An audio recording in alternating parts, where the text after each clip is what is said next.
নাহমাদুহু ওয়া নুসাল্লি আলা রাসূলিহিল কারীম আম্মা বাদ।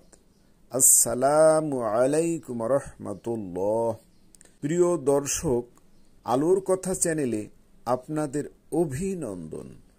প্রিয় দর্শক, আমি আজকের এমন তিনটি আমলের কথা বলবো, যেই তিনটি আমল করলে স্মরণশক্তি বৃদ্ধি পাবে ইনশাআল্লাহ। প্রিয় দর্শক, আমরা অনেকেই চাই আমাদের স্মরণশক্তি বৃদ্ধি পাক, আমাদের স্মরণশক্তি কম্পিউটার মতো হয়ে যাক। কিন্তু কিছু কিছু কাজ আছে যে কাজগুলো করলে স্মরণশক্তি বৃদ্ধি পায়, আর এমন তিনটি কাজ আছে যেই তিনটি কাজ করলে স্মরণশক্তি অনেক বৃদ্ধি পাবে। আর এমন কিছু কাজ আছে যে কাজগুলো করলে স্মরণশক্তি কমে যাবে। প্রিয় দর্শক, আমি সেই বহুল পরীক্ষিত তিনটি কাজের কথা বলবো, যেই তিনটি কাজ করলে স্মরণশক্তি বহুগুণে বৃদ্ধি পাবে ইনশাআল্লাহ। হযরত আলী রাদিয়াল্লাহু তাআলা বলেন, তিনটি বিষয় দ্বারা স্মরণশক্তি বৃদ্ধি পায়। নাম্বার 1, মিসওয়াক করা। নাম্বার 2, রোজা রাখা। নাম্বার 3, কোরআন মজিদ পাঠ করা। উলুমুদ্দিন।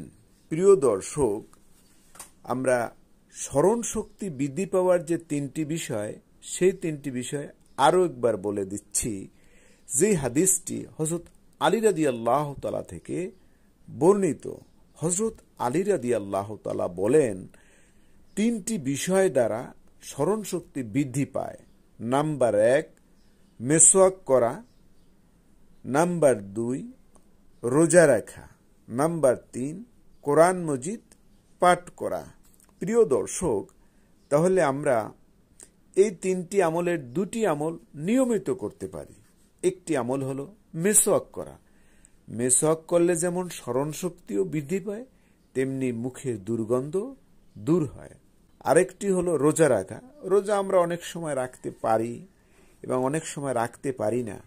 কিন্তু 3 নম্বর যে আমলটা, কোরআন মজিদ তেলাওয়াত করা, আমরা নিয়মিত সকালে কোরআন মজিদ তেলাওয়াত করতে পারি। তাহলে আমরা অন্তত নিয়মিত মিসওয়াক করব ও নিয়মিত কোরআন তেলাওয়াত করব, এবং সামর্থ্য থাকলে আমরা রোজা রাখব। তাহলে আমাদের স্মরণশক্তি বৃদ্ধি পাবে। আল্লাহ পাক রব্বুল আলামিন আমাদের স্মরণশক্তি বৃদ্ধি পাওয়ার তৌফিক দান করুন। কেননা স্মরণশক্তি যদি বৃদ্ধি না হয়, তাহলে কোনো কিছু মনে থাকে না।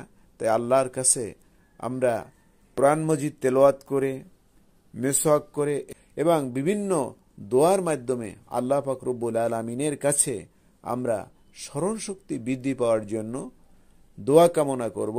আল্লাহ পাক রব্বুল আলামিন আমাদের স্মরণশক্তি বৃদ্ধি দান করবেন ইনশাআল্লাহ। প্রিয় দর্শক, আমরা বিভিন্ন আমলের ভিডিওগুলো আমাদের চ্যানেলে দিয়ে থাকি।